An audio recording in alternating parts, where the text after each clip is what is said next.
And here we are. This is old Rob and his dark humor again. This is the fourth, no, the third episode of this series. And before we get into the little story that I have, I'd like to make an announcement, as I usually do.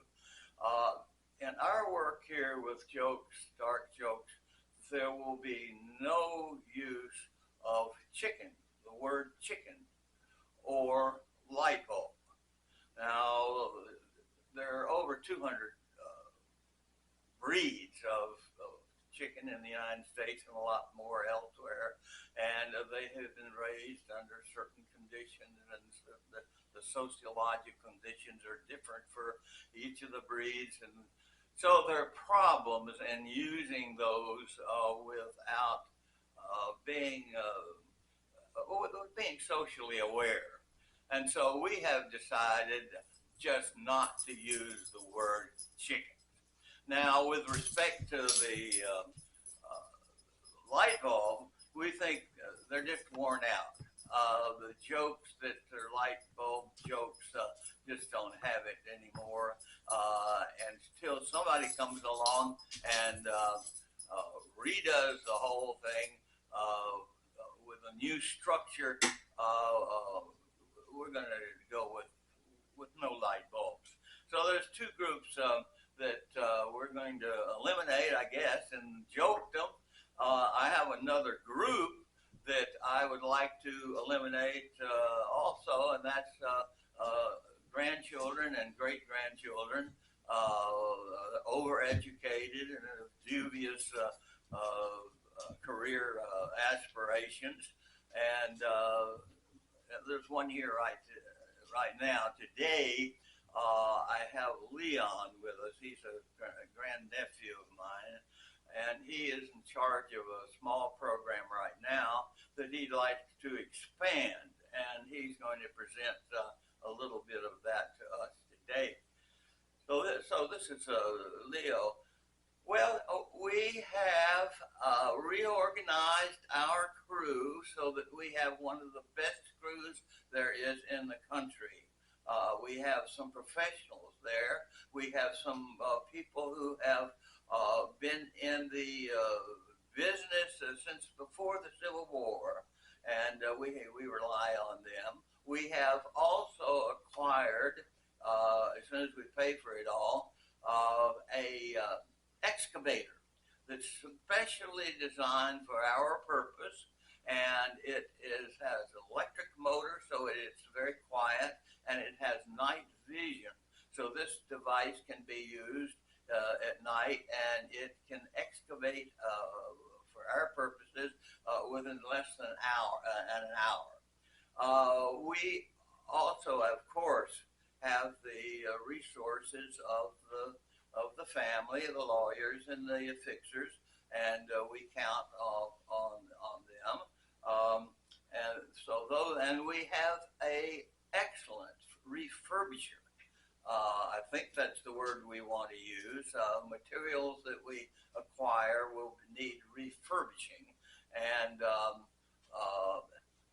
we're counting on this guy to do that, and then to have retail contacts that he can use to sell the finished product.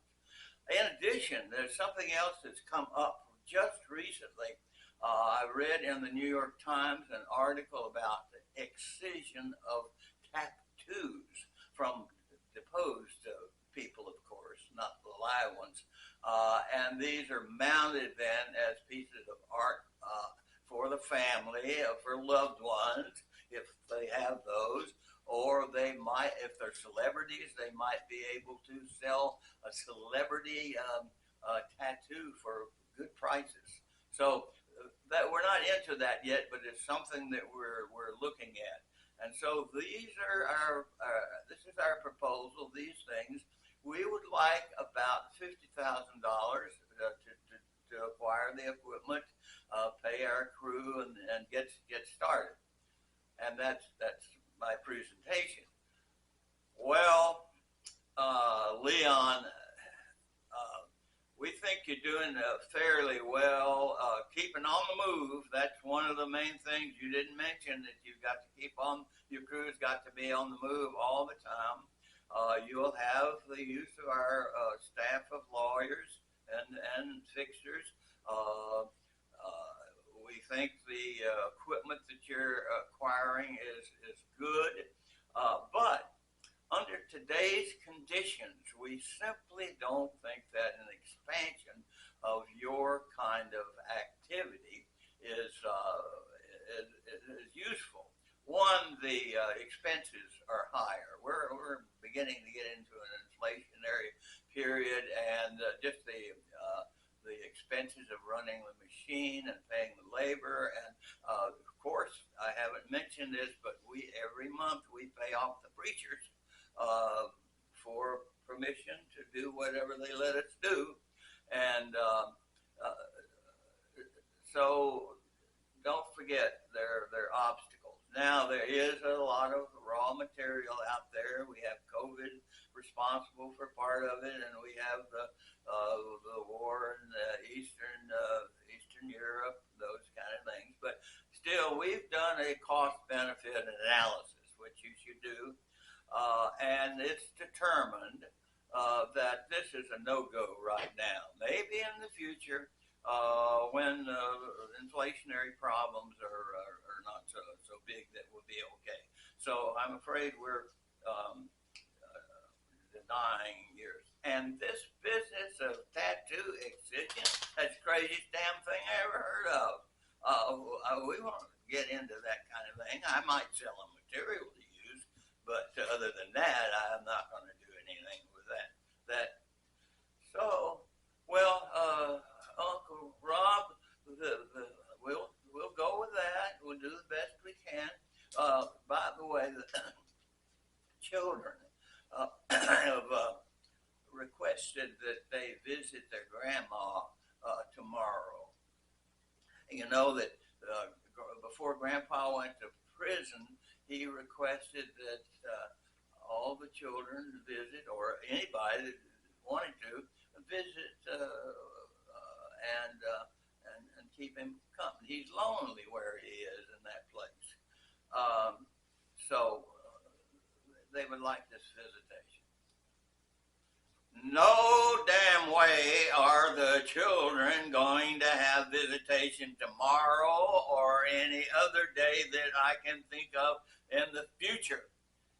They undug 3 grandmas last month. And in the process of doing this visitation, they messed up a lot of territory. It is a horrible mess down there. Now, I want you to send Leo down tonight with the crew and clear up this mess. Yeah, and so no way are they going to do this again. Now, while you're at it, get rid of those fake permits you printed up for what is the term for getting the material out of the ground, not something. So, I don't know, man. I can't remember it all. Anyway, that's our program for tonight, and it's kind of a joke quiz. You're supposed to be able to know what we're doing, or you can guess at whatever. You can write in comments about the show if that's legal. Okay. Thank you for listening.